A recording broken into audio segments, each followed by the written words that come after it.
Perhatikan gelas alkohol yang N dipegang gadis itu di tangannya. Pria di belakang menuangkan sesuatu. Dan gadis itu tidak tahu. Kemudian anak laki-laki membujuknya N untuk menghabiskan segelas alkohol. Gadis itu tidak berpikir. N minum dalam satu nafas.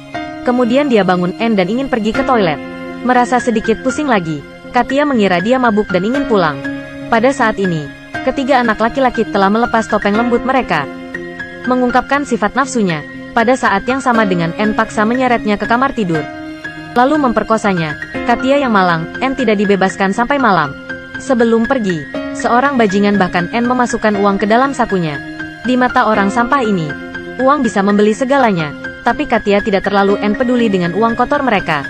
Segera setelah turun, N dia membuang uang di jalan. Dia sedih untuk kembali ke rumah. Melihat cucunya jatuh menangis kesakitan. Kakek Ivan bergegas untuk menghibur. Tidak sengaja melihat memar biru di paha keponakan. Setelah bertanya sebentar, dia baru tahu. Ivan sangat marah. Ambil kapak dan cari yang pelaku binatang itu. Dalam perjalanan, N dia bertemu seorang polisi untuk menghentikan. Ivan sambil menangis memberitahu polisi. Sangat cepat mobil polisi tiba. Tentara memang berani. Ketua polisi melepas bajun. Pistol AK di tangan langsung maju masuk. Tidak banyak katakan.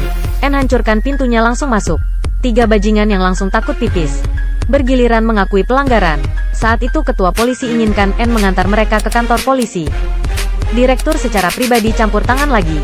Bundaran untuk waktu yang lama. Memerintahkan mereka N untuk melepaskan orang lagi. Ternyata salah satunya adalah anaknya. Meskipun ketua polisi itu jujur dan adil, tapi di dalam hatinya dia juga mengerti. Bahkan jika mereka secara paksa dibawa N kembali ke kantor, mereka tidak akan apa-apa. Dan Ivan tidak tahu semua ini. Melihat Katia menangis N sepanjang hari di rumah, hati Ivan sakit sekali. Semoga polisi cepat N menghukum mereka sesuai hukum. Tapi kenyataan selalu kejam. Beberapa hari kemudian, mereka N berdua dipanggil untuk mengajukan pertanyaan. Dibandingkan dengan bertanya, lebih baik mengatakan, N baptis untuk mereka bertiga. Mereka pengecut tidak N hanya tanpa malu memaksa Katia. Ceritakan padanya N detail dari dipermalukan hari itu. Dan wajah tebal yang tak tahu malu, N spekulasi tak berdasar. Mengatakan bahwa Katia memiliki N niat dengan keluarga putra direktur. Sengaja menjual tubuhnya. Mengapa ada orang N celaan yang tidak tahu malu? Katia sulit untuk diungkapkan. Menangis putus asa. Karena adegan itu pada N dasarnya tidak meninggalkan bukti. Begitu saja, tiga bajingan tidak menderita hukuman apapun. Sehat dan lincah muncul di jalan. Ivan semakin terlihat marah. Sebagai seorang prajurit N tua dengan prestasi termasyhur, dia dipaksa untuk N mendapatkan keadilan untuk cucunya. Jadi dia memakai semua medalinya dan N pergi mencari direktur departemen investigasi. Berharap untuk menghormati N atas kemenangan orang yang pantas. Membuat tiga bajingan dapat N dihukum sesuai dengan hukum. Tapi kenyataan sekali lagi, N menamparkan wajahnya dengan keras. Dia bilang pasti tidak ada cukup bukti. Apakah Anda seorang prajurit N tua atau dewa publik? Semuanya sama. Lihatlah wajah Mandarin yang saling penutup. Ivan dengan marah menggedor pintu dan pergi.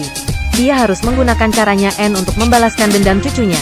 Gadis ini diperkosa oleh tiga bajingan. Tapi karena ada satu orang dalamnya, putra kepala departemen kepolisian, pelakunya masih angkuh di luar hukum. Kakeknya adalah pensiunan penembak jitu. Bagaimana dia bisa mengabaikan itu? Jika hukum telah menyerah, maka dia akan menggunakan N dengan kekerasan melawan kekejaman. Ivan baru saja pulang dan mengetahuinya. Bibi Katia ingin keluar libur jauh. Katakan padanya untuk menjaga rumahnya. Ivan mengambil kunci rumah untuk diperiksa. Dia mengenali jendela rumah Bibi. N persis di seberang kamar tiga bajingan. Pengalaman bertahun-tahun katakan padanya. Tempat ini jelas merupakan N lokasi untuk menembak terbaik. Rencana balas dendam yang N sempurna akan segera dimulai. Ivan pertama kali menemukan agen real estate. Jual rumah lama bertahun-tahun. Sebagai ganti sejumlah uang. Lalu sembunyikan cucunya di suatu tempat. Melihat seorang pemilik menjual pistol mainan. Dia melihat pistol itu dan bertanya. Apakah ada senapan sniper sungguhan? Bos tertawa ketika dia mendengarnya. Apakah Anda terlalu banyak bermain game? Juga mulai berlatih di kehidupan nyata. Tapi ketika dia melihat ekspresi serius Ivan. Berhenti mengejek. Juga bantu dia N menemukan kelompok gangster di sana.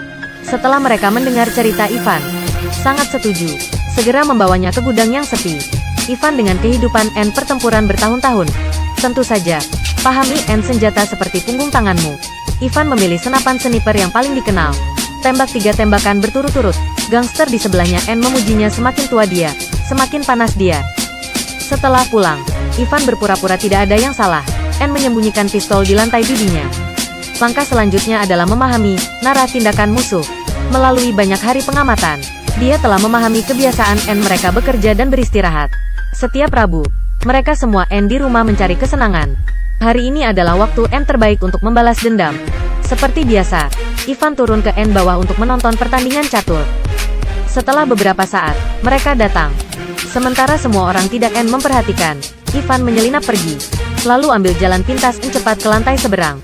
Ambil senapan sniper N yang disiapkan sebelumnya. Letakkan pistol di tempatnya.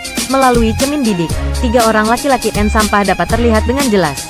Sekarang sangat mudah untuk ambil kehidupan mereka. Tapi Ivan tidak ingin mereka mati dengan mudah. Dia ingin mereka hidup tapi seperti mati. Tidak dapat menggunakan N, burung, untuk melakukan hal-hal buruk lagi. Perhatikan baik-baik, N seorang laki sedang membuka tutup botol. Botol alkohol terjepit di antara kaki. Tiba-tiba ada ledakan keras. Darah berceceran di mana-mana. 2 orang di sebelah ketakutan. Ini adalah hukuman N terbaik untuk pemerkosa. Sebuah panah mencapai 2 sasaran. Tidak hanya berpura-pura N menjadi sebotol alkohol yang meledak, juga dapat merusak burungnya. Kemudian dia mengambil cangkang peluru dari tanah. Seolah tidak terjadi apa-apa lagi, N kembali ke teman lama bermain catur. Sepertinya tidak pernah pergi. Ambulans tiba. Buat semua orang melihat sekeliling. Mengetahui bahwa orang N yang terluka adalah lelaki sampah. Semua orang bertepuk tangan setuju. Sudah hari Rabu lagi. Saatnya berurusan dengan lelaki sampah kedua. Sama seperti terakhir kali, dia diam-diam pergi ke lantai 2 yang berlawanan. Sabar menunggu kesempatan datang. Akhirnya bajingan naik mobil. Ivan segera membidik tangki bensin. Tarik pelatuknya. Terdengar dentuman keras. Dan seluruh mobil langsung meledak. Meskipun orang itu belum mati. Tapi tempat itu, burung terbakar dan terluka. Pemirsa sekali lagi bertepuk tangan. Ini adalah langit biru dengan mata. Tapi di kelompok orang N ada seorang polisi muda dengan wajah aneh. Sangat jelas bahwa kedua hal ini bukan kebetulan. Polisi juga menemukan ini. Pasti dibuat oleh Ivan. Direktur memperingatkan putranya untuk tidak keluar. 2 teman mengalami kecelakaan. Target berikutnya, bocah pengecut itu sangat N takut sehingga dia kehilangan jiwanya. Bingung dan takut. Di sisi lain, polisi muda itu datang ke rumah. Tetapi setelah mencari, N dia tidak dapat menemukan apapun. Sampai Katia mengatakan bahwa bibinya N sebelum pergi memberikan kunci kepada kakeknya. Dia baru menyadari di mana masalahnya terletak. Dia baru saja pergi. Direktur segera mengirim N orang ke rumah untuk memeriksa. Memeriksa rumah N dan tidak menemukan apa-apa. Tepat ketika dia akan pergi, bibi baru saja kembali untuk ambil kuncinya. Begitu direktur mendengar, dia mengerti. Segera pergi ke rumah bibi untuk memeriksa. Dia datang ke jendela. Sadarilah ini adalah N tempat penembak jitu paling bagus. Temukan saja senjatanya. Adalah mungkin untuk tangkap Ivan. Ivan juga sedikit gugup sekarang. Karena dia menyembunyikan pistolnya di lemari. Tapi ketika polisi membuka lemari, pistol sebelumnya telah N berubah menjadi gulungan. Bahkan Ivan pun kagum. Tidak ada bukti. Direktur hanya bisa mengucapkan kata-kata kebencian kepada Ivan. Jika sesuatu terjadi pada anakku, pintu penjara selalu terbuka menunggumu. Ivan dengan tenang berbicara dengannya lagi. Anakmu sudah dalam masalah. Direktur bergegas pulang rumah, tetapi tidak peduli bagaimana dia N memanggil pintu. Tidak ada yang menjawab. Ini membuatnya semakin tidak sabar. Keluarkan pistol untuk N menembak untuk membuka kunci. Hasilnya adalah tembakan peluru di perut. Ternyata anak laki-laki di dalam terlalu takut. Pikir Ivan datang untuk membalas dendam. Segera tembak, dan Ivan tidak yakin dengan senjatanya. Setelah turun, polisi muda itu memanggilnya kembali. Baru saat itulah dia tahu bahwa pistol N itu telah disembunyikan olehnya sebelumnya. Sangat jelas bahwa dia N tidak bermaksud menangkapnya. Hanya menyita pistolnya. Akhirnya bertanya apakah itu layak? Ivan dengan tegas menjawab N membunuh harus membayar nyawanya. Tapi tidak ada pejabat yang korup. Prajurit yang dipecat N pernah memiliki prestasi gemilang ini. Bagaimana bisa pegang senjata lagi? Kemenangan perang, yang tidak mewakili pembebasan rakyat. Kapan orang biasa tidak perlu mengambil N senjata mereka sendiri untuk berserang? Keadilan ada di mana-mana. Itulah kebebasan sejati.